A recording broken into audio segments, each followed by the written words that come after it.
What's up, guys? How you doing? I'm Paul. I'm Morgan. In today's video, we wanted to share some struggles that we had growing up that we still are kind of working through, wrestling with.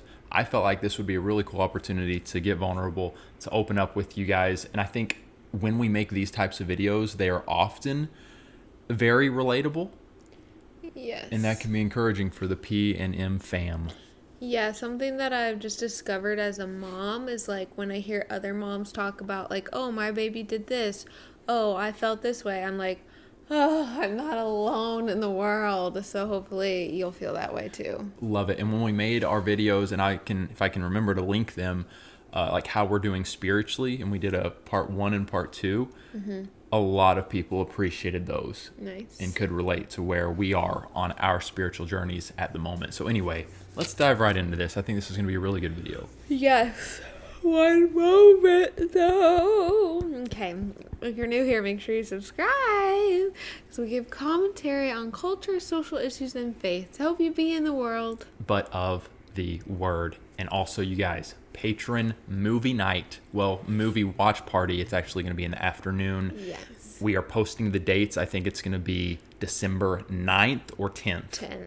December This 10th. Saturday. So patrons, we are pumped. This will be our second annual watch party with our patrons. If you guys want to be in on that and you're not a patron, click the patron link below. All right, Morgan, I came up with, as I was processing what I was going to share today, I think I may have a little more than you. Okay. Go figure. Great. Yeah, go figure. What? Wait, are you making me feel bad for that? You always have more than me. But is that a bad thing, though? Mr. Jibber Jabber. Okay, I'm going to nix one of mine. No, actually, I'm also Jibber Jabber in my vlogs, so it's fine. Which we're waiting on a new vlog. We've been waiting for a while. All right, Morgan, I'm going to share. I will go first then. Okay, go ahead. Since I think I have a little bit more than you, so this will work out well.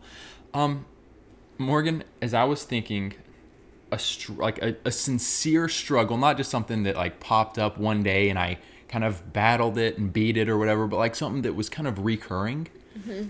One of the things that came to my mind, and this one sounds kind of whatever, but it was my struggle with fashion and also just appearance in general.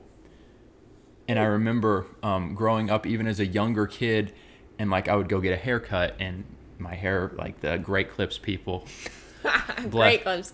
That's your first problem. bless them. I haven't been back in a long time. If you work at Great Clips, love you guys. It's very quick and inexpensive haircuts. Yes. But I would go and I would tell them what I want, and my dad would often be like, Paul, go for shorter, and I would want it longer, and like Right. they would cut it shorter, and it would be so hard for me. Yeah. Which Yeah. I think that's relatable in itself. But I remember as I got into high school and stuff, and I wanted to start having a little bit more of a artistic expression through fashion, and there was like a lot of resistance from my parents. They ended up putting like really strict kind of boundaries on me. Yes. And I say this to I share this to say it was a big deal, and even the spiritual elements of it. I remember getting to college, and I would have like my mom's voice in my ear of, Paul, you're, being rebellious in the way you dress, or Paul, you're dressing too femininely, or Paul, you're dressing worldly. And then in college, it was like, Femininely. yeah, it would get so loud in my mind, and I'd be praying about it. And at one point I remember I was like, you know what? All right, I am going to purposefully dress very bad, very poorly, very, very poorly, if you will. I'm going to wear oversized shirts. I'm going to wear stuff that doesn't match, because I was very precise in what I liked. And so for 3 days, I believe, it was like a full weekend. I thought you were going to say 3 months. Don't be absurd. Don't be absurd. But I purposefully dressed what I would consider bad, and I went into the cafeteria, and I went in, got around people, and it was so difficult for me. But I was like, God, I'm, trying to give this to you. Because it was difficult for you because you were concerned what other people would think about you? That was definitely some of it, but also just for myself. That's interesting. So it was more of a personal struggle than it was like, oh, I want people to like think I'm dressed so cool. It was more like your own like inner I just deeply desire. That's definitely part of it. So the idea of like in my my mom's voice in my ear of, Paul, you obsess over this, you care too much about it, you need to, in her mind it was kind of felt like a black and white thing of, Paul, you need to let it all go. Yeah. So for 2 or 3 days or whatever, I just let it all go to what I would consider an extreme. Yeah. And after those days, I was kind of praying and reflecting on it, and I was like, okay, I don't think that I need to completely let it all go. Right. And so even as an adult now, it's just been one of those things where I'm like, God, I don't want to care too much about it, but I also, like, where is that line? Because I do care. Like, I genuinely really appreciate and enjoy the artistic expression of how someone dresses and presents themselves. Do you feel like you found a better line? You have helped me. Because if I had married someone who was, kind of pushing on me too, like, Paul, you care too much about this. Paul, let it go. Mm-hmm. I don't know where I'd be, but you've been super just like chill and encouraging. What can I say? You actually like someone that has preferences in regards to fashion. Yeah. But I think there's a good balance of like, okay, you're obsessing over this, which I don't think, like, since I've been married to you, I felt like, oh, he's obsessive over this. To an extreme. No, yeah. What an interesting struggle. Yeah, like... I have a feeling people are not going to expect that. It's going to get a a deeper. Or be like, wow, that's your struggle? It may go a little bit deeper, but that's genuinely... Yeah. There we go. That's just right out of the gate. All right, well, my first struggle that I've struggled with since I don't want to say my whole life, because I don't think it was. And I think, honestly, it's gotten harder, actually, as I've gotten older. Oh, wow. But in the past probably 2 years, I've really, like, grown a lot in this area. I would say like around 19-ish, I started struggling pretty like intensely with comparison, whether it was comparing like my job to someone else's job, or where I'm at in life, my car to someone else's car, my clothes, or just like my looks, whatever, to others. And I think the reason I think that it got even worse as I got older is because I got more into social media, and social media became my job. You guys, social media, it brings out, in so many areas, it brings out the worst in us. Yeah. It also has blessings, but it definitely has a tendency to do that. Yeah, I mean, it's kind of good that it brings out the worst in us, because we can lay that before the Father and say, like, okay, Lord, clearly here are some of my issues that I'm struggling with. Refine me. Yeah. And I think that is what I did with the Lord when it came to comparison, because it did feel like a few years ago it was like eating me alive, and I had to I posted about it on Instagram, like my comparison battle plan that I wrote out with like Bible verses and just like things of truth and like just solid things that I need to hold on to when I am really struggling with comparison. Hey, can I just say, you guys, like, I would really encourage that. Being intentional enough to deal with this head on, realize, like, okay, my struggle with comparison, it's not a Christ-like fruit. Mm-hmm. And many of us have been there. Yeah. So rather than just being like, oh, this is always going to be kicking my butt, like, come up with a battle plan, strategy. It's not that like comparison isn't the Christ-like fruit. Well, it isn't, but it's like that's the temptation from the enemy, and then what turns into the bad fruit is like jealousy, envy, anger, bitterness, like coveting. Yeah. And so you really have to be careful with comparison because you can go down a crazy dark place. I don't know, that can really just eat you alive. And that's what I felt like it was doing to me. And so I feel like I've come a long way, and like the key step was writing out a battle plan of like, okay, I'm on Instagram and I'm struggling right now. Getting off, going and reading my battle plan in my notes. Like, I literally have it pinned up at the top. And so I think I shared it on my Instagram if any of you guys are struggling with comparison and you need some help. Morgan and I also think, even though you said like as you got older, it got even more intense. I think if you looked at yourself now versus maybe 3 years ago, because I remember like 3-ish years ago, you would come to me and it was clear like comparison was kicking your butt. Yeah. I think you've grown, definitely. So that battle plan, baby. Come on, slap it on me, Jack. Boom, boom, boom. All right. Good stuff. We good? Yeah. Awesome. All right, my next one. My next one I had was I struggled intensely.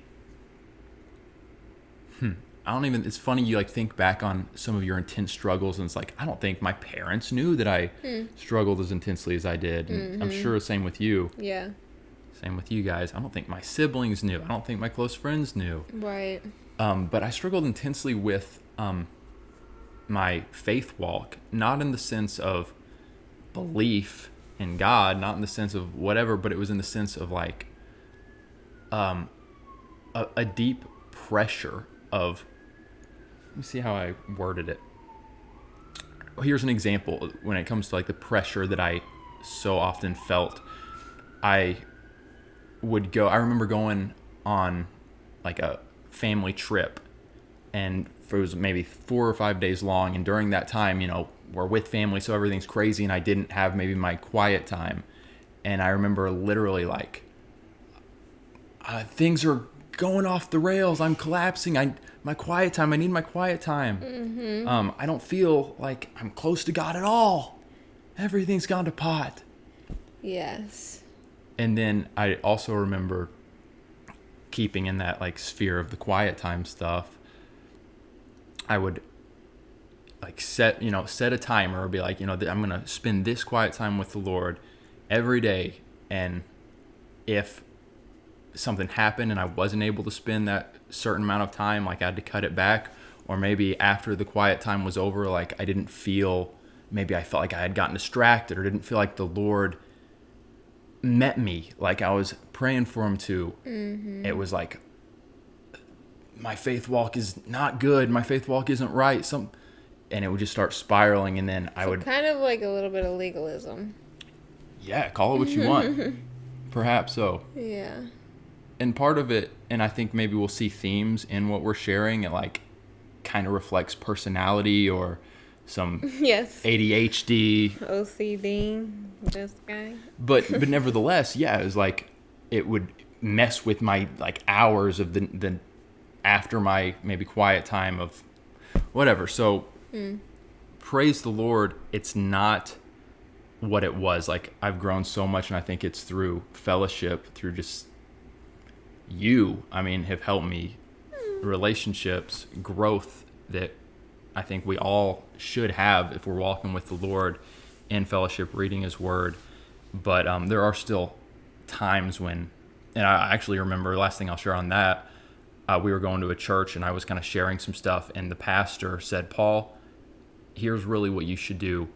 Throw away your routines, throw away your like what you think it should look like, and just let things happen. Like let your faith walk happen. Don't shake your head yet. No, I remember this. Just let it happen.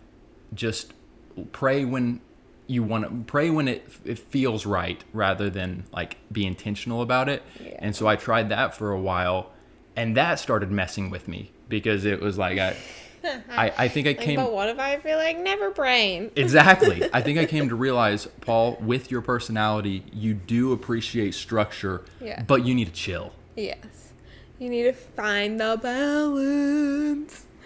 Yeah, I remember, like, because I'm much more, like, laid back and chill, and so, like, in our first few years of marriage, like I would go sometimes several days without like really like setting aside quiet time. Like I would pray and stuff, but wouldn't set aside specific quiet time with the Lord and getting in the Word.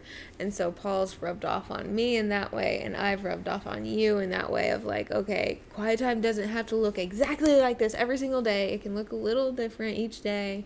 Yeah. But it's gonna be okay. God hasn't like abandoned me because I stopped praying for a day. Yeah, super interesting to reflect on. Yeah. All right, what do you got for us, baby girl? So legalism was your struggle. Help us, Lord. Help us. Okay, my next one that I have always struggled with, Oh, no.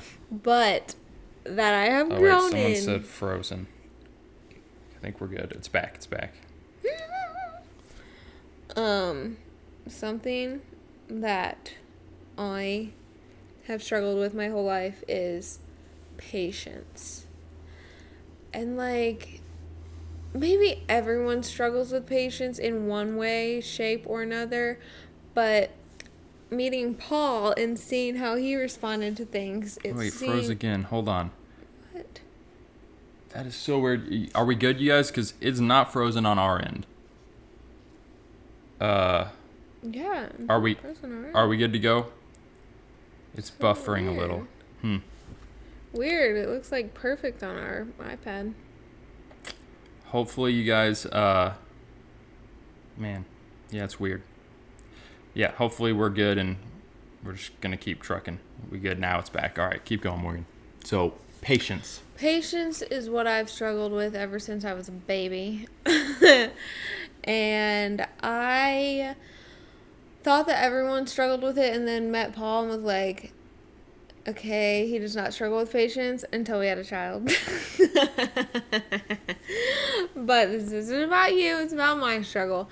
Yes, I don't know, you guys, like, I'll be driving and like we're at a stoplight, and if it turns green and people haven't like immediately started driving, I'm like, go!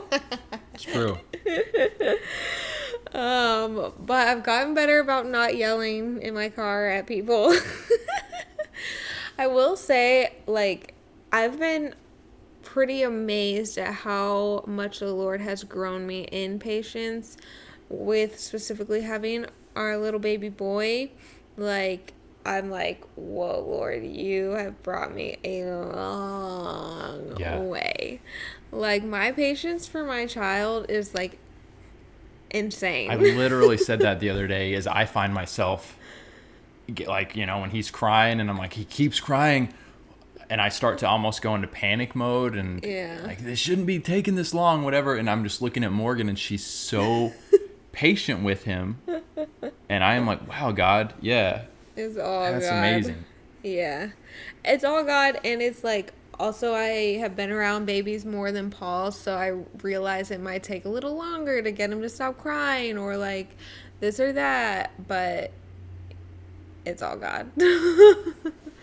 So, yeah. Babe, once again, you have come a long way in that department. Thanks. Because you definitely, I can attest.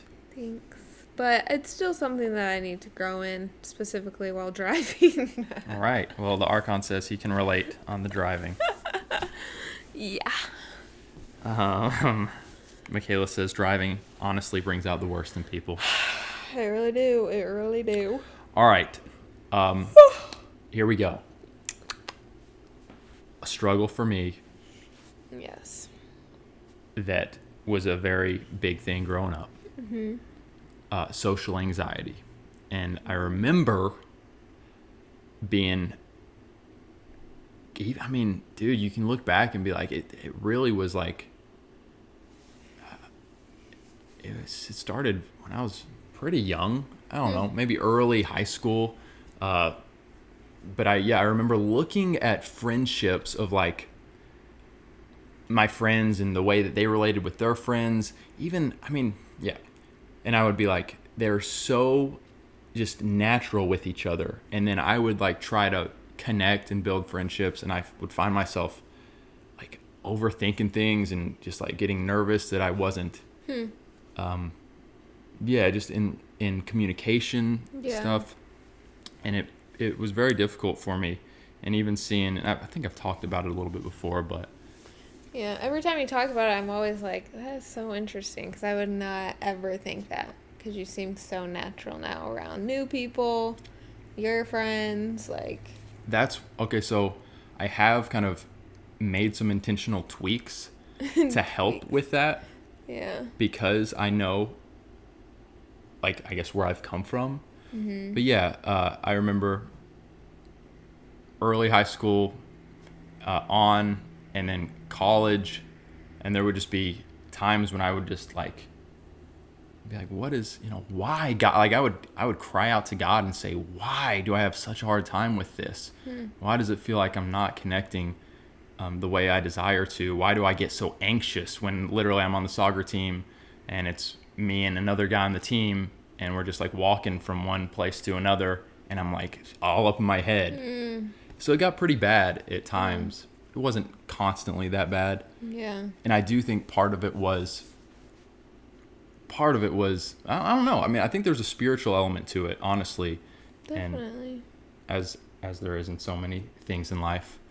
But as I continued to grow in just who I was in Christ, and I was able to kind of reshift certain perspectives, that helped. Yeah. But even that, like, so many people would just say like, hey, how's your relationship with God? Thinking if your relationship with God is better, it'll kind of fix this thing that's happening in life. And there is oftentimes overlap, but it's not always that easy. No, it's not. And it took a while, but and even like with family members, sometimes I would just be like, get up in my head.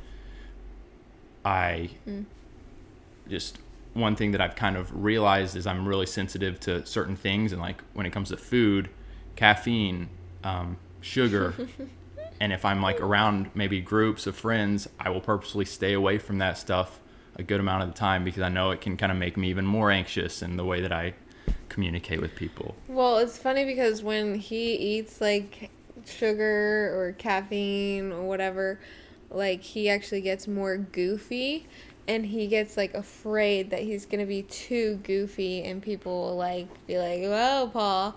But I love it. I think it's hilarious, and I always want him to eat sugar around my family. I think getting really comfortable with somebody helps. Oh, and the last thing I was going to share on that was I literally was nervous as I was looking for a wife that even my wife and I's relationship was going to struggle or suffer, because I didn't know how comfortable I felt like I could be around her. But praise the Lord, like it has been so good. Yay, Polly, you can be yourself. And I can eat sugar and caffeine around this one.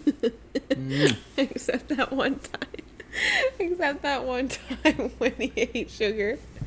And you said something, like you quoted something from The Office, and it was not the time nor place to be quoting that to me. Oh, Hug it yeah. out. Oh, yeah. See, that can happen. You say you want me... And I was like, what You say... is wrong with you? You say you want me to drink caffeine, and then I mess things up and you get mad at me. All right. It's only happened once. All right, my next one. That IK says Paul on Red Bull. Paul on Red Bull. Oh boy. we might have to like if we ever get like $1,000 from Super Chat, we'll chuck a Red Bull. That, and we'll stay live for like another hour so that you all can see it come to fruition. I'm just scared because it's not just scared. like you would think, oh, Paul's just going to get crazy and fun and funny. That's but true, I actually honestly. get up in my head more, like you said. Yeah. And it typically doesn't end super great. But well, who knows? Who knows? All right. Unless you're really comfortable around the person, then you just cut loose. Yeah. Like really comfortable. So basically me, I'm the only one that will cut loose around. Maybe your brother? It's tough. Even him sometimes. Yeah, I don't even think you him do. sometimes. You're my girl. I'm the only one who gets to see that side of Paul. Hey, the Archon says he's bringing me a Red Bull in March. I'm not going to drink it, the Archon. You're going to have to literally slip it in my... Yeah, we'll slowly pour it into his... You're going to have to find a way to poison me with it. Gatorade. Honestly, in my Gatorade Zero. We'll be like, why is my Gatorade fizzy? You're going to have to sneak it into my Gatorade Zero, my sugarless Gatorade.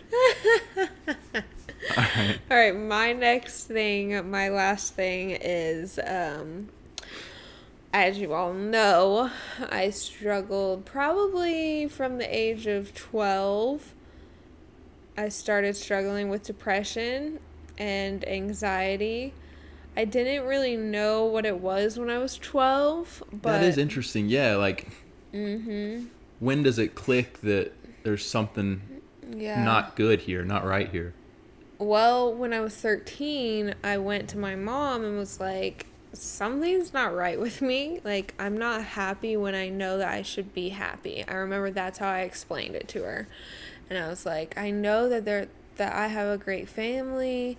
I know that, like, you know, I was going through stuff at school and whatnot, but at this point I had been taken out of public school, and I was like, I know that I'm being homeschooled now, but like something's not right. I don't know. And, you know, it still didn't really get addressed until I was 17, turning 18. I just went to my parents and was like, I feel like dying and I need help.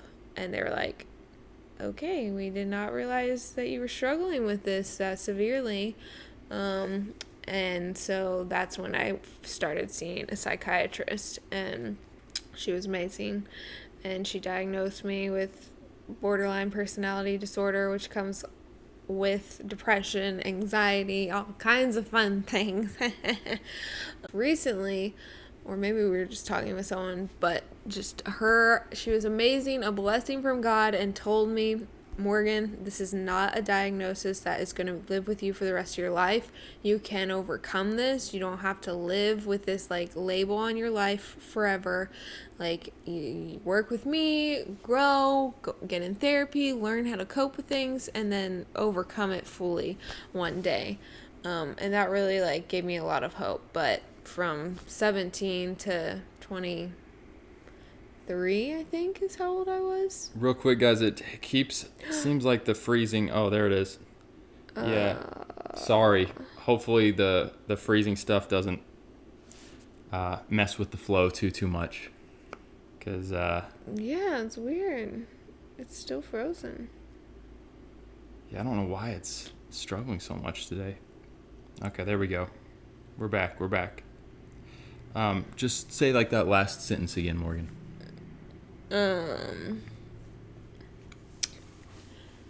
Yeah, just my psychiatrist giving me that hope of like, you can overcome this was a huge deal for me.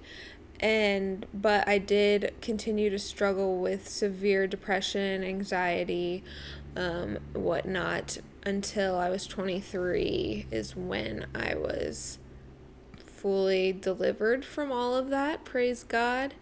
And, you know, not to say that I don't like struggle with heaviness or falling back into that depressing type thing, or haven't been like tempted. I don't know, tempted is maybe the wrong word, but yeah, fallen back into that. But now like I can really like see it happening and pull myself out of it, when in the past I could not do that. So yes, I'm much more aware now, praise God. That's interesting. I think kind of a theme that we're seeing is, at the end of the day, there is stuff that at some point in your life it can really mess with you. And like, that's just the way it is. We're not trying to gloss over that and make it look better than it is. Like, it can really beat you down. But, you know, I think of a passage where it says, blessed, in the book of James, blessed is the one who perseveres under trial, because when he has stood the test, he will receive the crown of righteousness. And also, consider it pure joy, my brothers, whenever you face trials of many kinds, because you know that the testing of your faith develops what? Perseverance. Perseverance must finish its work so that you may be mature and complete, not lacking anything. So there's these themes, this theme of perseverance, and to persevere through those. Now, years later, they still may come up and test us and challenge us, but you're making these strategies on your phone with Bible verses and ways to think about stuff. I'm growing with you, growing with the Lord, and it can get better. You can become fully delivered, or you can just slowly become more and more of an overcomer in these things.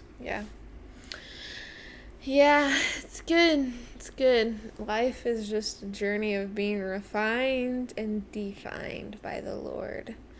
I love that phrase. I used to have it in my Instagram bio of being refined and defined by the Lord, because I'm not defined by borderline personality disorder. I'm not defined by depression. I'm defined by the Lord. I'm not defined by being a fashion icon. I'm not defined by comparison or impatience. Like, those are all things that the Lord is refining me in, and He's defining me. And so that's good. You guys comment below, what is something that when you think back on high school, college, now, like, what is something that has been a genuine struggle? It can look heavy, or it can be a little more lighthearted, like my fashion stuff. But in all seriousness, what's something you struggled with, and where are you with it now? Are you still right in the middle of it, or have you seen the Lord grow you a whole lot to where it has much less of a control of you? Keep the convo going. Let's shoot some encouragement to other people in the comments. Love it. And guys, if you have appreciated this video and you like just these kind of vulnerable chats, give this video a thumbs up. Help out those algorithms. We appreciate it. All right. Love you guys dearly. We will talk to you again very soon. Guys, we're excited also for the Patreon movie day watch party, so make sure you guys are in on that. Love it. Yeah. Talk to you guys very soon. Have hope. And be free. If you're in the live chat, we'll be right back. As you may have noticed, we get very few brand deals, which is why our patrons, the names you see here, are so important. You guys really are the lifeblood of this ministry. We could not do this without you all. If you believe in this content and you want to partner with us on Patreon, click the link below, or just go to patreon.com/Paulandmorganshow.